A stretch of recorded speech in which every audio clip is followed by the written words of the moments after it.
أعوذ بالله من الشيطان الرجيم.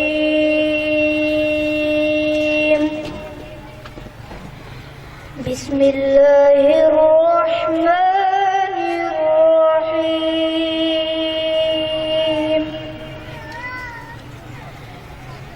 أفلا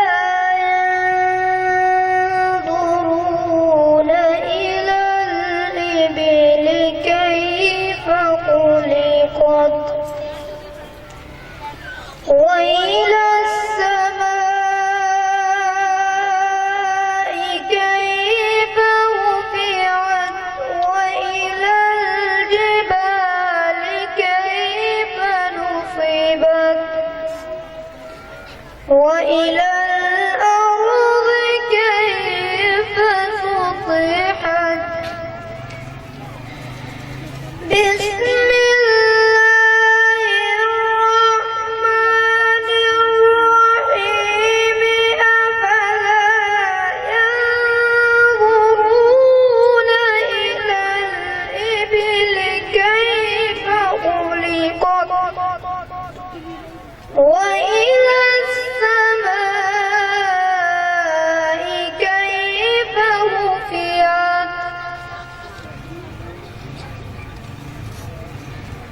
أفلا ينظرون إلى الإبل كيف خلقت وإلى السماء كيف رفعت.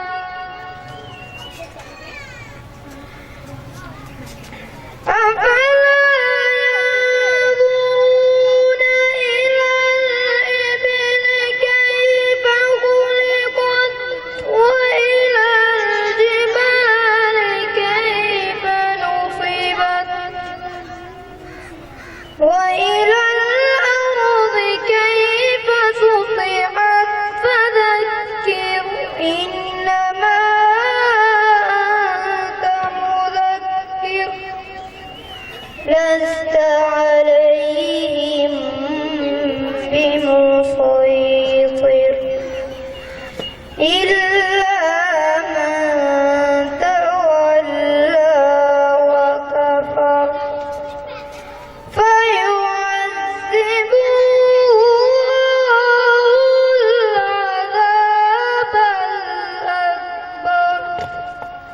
إن إلينا إيابهم ثم إن علينا حسابهم. صدق الله العظيم. یہ تھے قاری محمد اکرام الرحمن جو قرآن پاک کی تلاوت فرما رہے تھے. یا الہی آج تو صدیق سا ایمان پیدا کر. یا الہی آج تو صدیق سا ایمان پیدا کر. عمر فاروق سا کوئی جری انسان پیدا کر. جہاں سے گم حیا ہو وہاں عثمان پیدا کر. علی المرتضی شیر خدا کی آن پیدا کر. محترم حضرات، پروگرام الحمدللہ اختتامی مراحل کے اندر ہے. آپ حضرات سے گزارش ہے کہ آپ حضرات قرآن پاک کی تلاوتوں کو ذوق و شوق سے سنیں. انشاءاللہ چند ہی لمحوں کے بعد یہ پروگرام اختتام پذیر ہو جائے گا. اب میں دعوت دے رہا ہوں تلاوت قرآن پاک کے لیے منیب الرحمان کو کہ وہ اسٹیج پر تشریف لائیں اور قرآن پاک کی تلاوت سے سامعین کے دلوں کو محظوظ کرے. منیب الرحمان.